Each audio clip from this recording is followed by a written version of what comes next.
ഇന്നത്തെ വരുമാനം നോക്കിയാണെങ്കിൽ ഇപ്പോഴത്തെ സാധനങ്ങൾ വാങ്ങാൻ ബുദ്ധിമുട്ടാണ്. ഗ്യാസ് അടക്കം എല്ലാ സാധനങ്ങൾക്കും വില കൂടുതലാണ്. ഞങ്ങൾ കുടിച്ചുകൊണ്ടിരുന്ന 10 രൂപയുടെ ചായയാണ്, ഇത് 12 രൂപയായി. ഇപ്പോൾ ഇത് 15 രൂപയാണ്. അവശ്യ സാധനങ്ങൾക്കെല്ലാം വില കൂടിക്കൊണ്ടേയിരിക്കുകയാണ്. വില നിയന്ത്രിക്കേണ്ടവർ അത് ആ ചക്കരിന് എന്തെങ്കിലും ഇടപെട്ട് നിയന്ത്രിക്കണം.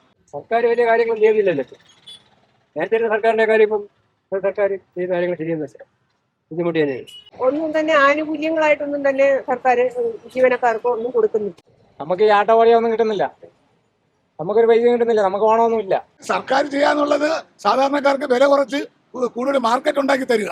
നിത്യോപയോഗ സാധനങ്ങൾക്കടക്കം സംസ്ഥാനത്തുണ്ടായിട്ടുള്ള വിലക്കയറ്റം ജനജീവിതം ദുസ്സഹമാക്കിയിരിക്കുകയാണ്. അതുപോലെ തന്നെ സപ്ലൈകോ അടക്കമുള്ള പൊതുവിതരണ കേന്ദ്രങ്ങൾ സജീവമാകാത്തതും വലിയ തിരിച്ചടിയാവുന്നുണ്ട്. ഈ ഒരു കാര്യത്തിൽ വിപണിയിൽ സർക്കാർ ഫലപ്രദമായി ഇടപെടുന്നില്ല എന്നുള്ള ആക്ഷേപവും ശക്തമാണ്. ഈ സാഹചര്യത്തിൽ ജനങ്ങൾക്ക് ഇതിൽ എന്താണ് പറയാനുള്ളതെന്ന് കേട്ടു നോക്കാം. ഇന്നത്തെ വരുമാനം നോക്കിയാണെങ്കിൽ ഇപ്പോഴത്തെ സാധനങ്ങൾ വാങ്ങാൻ ബുദ്ധിമുട്ടാണ്. എല്ലായിടത്തും വിലക്കയറ്റായി. അടക്കം നമ്മൾ എന്ത് വാങ്ങിക്കണമെങ്കിൽ ഇപ്പൊ ഓണമൊക്കെ വരികയാണ്. ഇപ്പൊ എങ്ങനെയാണെന്ന് സാധനത്തിന് വില കൂടിക്കൊണ്ടിരിക്കുന്നത്. ഓണമൊക്കെ ആയതുകൊണ്ട് ഇപ്പൊ ഇരട്ടി വിലയാവും. 1 കിലോയ്ക്ക് 80 രൂപ ഉള്ളത് ഇപ്പൊ 160 ആവും. എല്ലാ സാധനവും ഇപ്പൊ വില കൂടും. ഇതിന്റെ ഉത്തരവാദി ആരും നമുക്ക് പറയാൻ പറ്റാത്ത ഒരവസ്ഥയാണ്. വില നിയന്ത്രിക്കേണ്ടവർ അത് ആ ചക്കരിന് എന്തെങ്കിലും ഇടപെട്ട് നിയന്ത്രിക്കണം. നിയന്ത്രിച്ചില്ലെങ്കിൽ സാധാരണപ്പെട്ടവർക്കൊന്നും വാങ്ങാത്ത ഒരു അവസ്ഥയിലെത്തും. ഇപ്പോൾ പൊതുവേ ജോലി കുറവാണ്, വരുമാനം ഇല്ല, മഴക്കാലമാണ്, ആളുകൾ തൊഴിൽ മേഖലയെല്ലാം തകർന്നുകൊണ്ടിരിക്കണം. ഉള്ള തൊഴിലിനും പോകാൻ പറ്റാത്ത അവസ്ഥ. അപ്പം മൊത്തത്തിൽ ഒരു 75% ആളുകളും സാമ്പത്തിക ബുദ്ധിമുട്ടിലാണ്. അപ്പോൾ 75% ആളുകൾക്ക് സാധനം വാങ്ങാൻ തന്നെ പറ്റില്ല. ആ ഒരു അവസ്ഥയാണ്. ഗ്യാസ് അടക്കം എല്ലാ സാധനങ്ങൾക്കും വില കൂടുതലാണ്. അപ്പോൾ അത് നമ്മുടെ സാമ്പത്തികമായിട്ട് നമുക്ക് വളരെയധികം ബുദ്ധിമുട്ടുണ്ടാക്കുന്നുണ്ട്. ഇവിടെ സാമ്പത്തിക നില തന്നെ തെറ്റുന്ന ഒരു സാഹചര്യമാണ് ഉണ്ടാകുന്നത്. ഇപ്പോൾ പാലിനായാലും വളരെ വില കൂടിയിട്ടുണ്ട്. എല്ലാ സാധനങ്ങൾക്കും വില കൂടുകയാണ്. അപ്പോൾ അടുക്കളയെ മുന്നോട്ട് കൊണ്ടുപോവുക, അല്ലെങ്കിൽ വീട്ടിലെ കാര്യങ്ങൾ നോക്കുക, പെട്രോളിന് വില കൂടുക, ഇതെല്ലാം കൂടുകയാണ്. അതേസമയം ഒന്നും തന്നെ ആനുകൂല്യങ്ങളായിട്ടൊന്നും തന്നെ സർക്കാർ ജീവനക്കാർക്കോ ഒന്നും കൊടുക്കുന്നില്ല. അങ്ങനെ ഒരു സാഹചര്യവും കൂടെ ഉണ്ട്. ഫോർ എക്സാമ്പിൾ, ഇത് ഞങ്ങൾ കുടിച്ചുകൊണ്ടിരുന്ന 10 രൂപയുടെ ചായയാണ്, ഇത് 12 രൂപയായി. ഇപ്പോൾ ഇത് 15 രൂപയാണ്. സോ നാച്ചുറലി അത് മാറുന്നതനുസരിച്ചിട്ട് നമ്മുടെ ഇപ്പം 3 രൂപയുടെ അല്ല, പക്ഷെ അതൊരു നോക്കിക്കഴിഞ്ഞാൽ നമ്മുടെ സാധാരണക്കാരുടെ ലൈഫിന് ഇപ്പോൾ ചായ എന്ന് പറയുന്നത് ഡെയിലി ഒരു 3-4 ചായ നമ്മൾ കുടിക്കുമായിരിക്കും ഇവിടെ വർക്ക് ചെയ്യുന്ന സ്ഥിതിക്ക്. അപ്പോൾ അതിൽ തന്നെ വരുന്ന വ്യത്യാസം ഒരു മാസം കാൽക്കുലേറ്റ് ചെയ്ത് കഴിഞ്ഞാൽ നമുക്ക് നല്ലൊരു എമൗണ്ട് ഇതിൽ തന്നെ പോകും.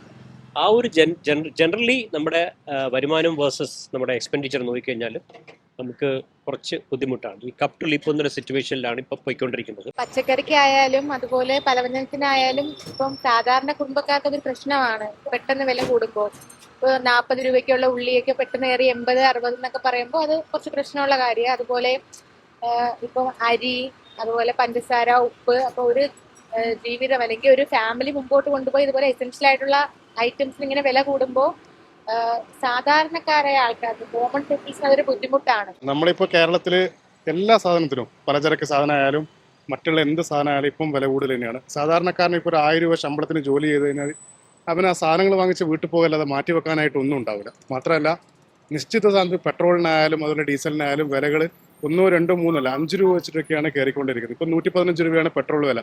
എല്ലാം എന്താ പറയുക, മിനിറ്റിനായിട്ട് ഇപ്പോൾ ഈ യുദ്ധത്തിൻ്റെ പേരും പറഞ്ഞ് ഗ്യാസിനും മറ്റുള്ള സാധനത്തിനെല്ലാം വില കയറി. ഈ വില കയറിയ സമയത്ത് പോലും അതിന് വില കുറഞ്ഞാലും മറ്റു പ്രൊഡക്റ്റുകൾക്ക് വീണ്ടും വില കുറക്കാനുള്ള ഒരു ഇതില്ല. പക്ഷേ ചായക്ക് 15 രൂപയാണ്, ഒരു 10 രൂപയിലേക്ക് വരുമെന്ന് അറിയില്ല, അതിന് മുന്നോട്ട് തന്നെയാണ് പോകുന്നത്. ശമ്പളങ്ങളൊന്നും കൂടുന്നൊന്നുമില്ല, പക്ഷെ വിലകൾ ഇങ്ങനെ കൂടിക്കൊണ്ടിരിക്കുകയാണ്. അവശ്യ സാധനങ്ങൾക്കെല്ലാം വില കൂടിക്കൊണ്ടേയിരിക്കുകയാണ്. അപ്പോൾ രണ്ട് സർക്കാരും കൂടി തീരുമാനിച്ചിരുന്ന ടാക്സ് അളവ് അങ്ങനെ എന്തെങ്കിലും ചെയ്ത് ഒരു സാധാരണക്കാരനെ ജീവിക്കാനുള്ള ഒരു പരുവത്തിലാക്കി എടുക്കണം എന്ന് മാത്രമേ പറയാനുള്ളൂ. വിലക്കയറ്റം സാധനങ്ങൾക്കൊക്കെ വില കൂടാണല്ലോ ഇപ്പൊ. നേരത്തെ വില കൂടി വർദ്ധിച്ചിരിക്കുകയാണ് നേരത്തെക്കാളും. ആവശ്യ സാധനങ്ങൾ വാങ്ങാൻ പോലും ഇപ്പൊ ഓണമൊക്കെ വരികയാണ്. ബുദ്ധിമുട്ട് തന്നെയാണ്. നമ്മുടെ ഇപ്പോഴത്തെ വരുമാനം അനുസരിച്ച് വലിയ ബുദ്ധിമുട്ടാണ്. വണ്ടി ഓട്ടം ഇല്ല, അങ്ങനെയൊക്കെയുള്ള പ്രശ്നങ്ങളുണ്ട്. ഇതിനു വേണ്ടി സർക്കാർ കാര്യമായിട്ട് എന്തെങ്കിലും ചെയ്തു തരണ്ടേ? സർക്കാർ വലിയ കാര്യങ്ങളൊന്നും ചെയ്യുന്നില്ലല്ലോ. നേരത്തെ സർക്കാരിന്റെ കാര്യം ഇപ്പം സർക്കാർ ചെയ്യുന്ന കാര്യങ്ങൾ ശരിയെന്ന് വെച്ചാൽ ബുദ്ധിമുട്ട് തന്നെയാണ്. നല്ല രീതിയിൽ പോയാൽ അവർക്ക് കൊള്ളാം, നല്ല രീതിയിൽ പോയാൽ അവർക്ക് കൊള്ളാം, ഇല്ലാക്കി പോക്കുകയില്ല. ഇപ്പൊ എല്ലാ സാധനങ്ങൾക്കും വില കൂടിക്കൊണ്ടിരിക്കുന്ന സമയമാണ്. സാധാരണക്കാരെ അല്ല, ഒട്ടുമിക്ക ആൾക്കാരെ ഇത് ബാധിക്കുന്ന ഒരു കാര്യമാണ്. ജനജീവിതത്തെ പൊതുവെ സ്തംഭന മേഖലയിൽ എത്തിക്കുന്ന ഒരു ഇതാണ് വിലക്കയറ്റം. നമുക്ക് ഈ ആട്ടവാടിയൊന്നും കിട്ടുന്നില്ല, നമുക്കൊരു പൈസ കിട്ടുന്നില്ല, നമുക്ക് ഓണമൊന്നുമില്ല, ആരും തരും. സാധനങ്ങൾ വാങ്ങാനൊക്കെ ഇപ്പൊ നല്ല അത് തന്നെ പറഞ്ഞേ, സാധനങ്ങൾ വാങ്ങിക്കാൻ പൈസ കിട്ടണ്ടേ? ഇത് വാളിയല്ലേ പൈസ കിട്ടുള്ളൂ. പാതി പൈസയ്ക്ക് ഓടും, പാതി കാലിയും ഓടും. അപ്പം എന്ത് ചെയ്യുന്നു കേസ്?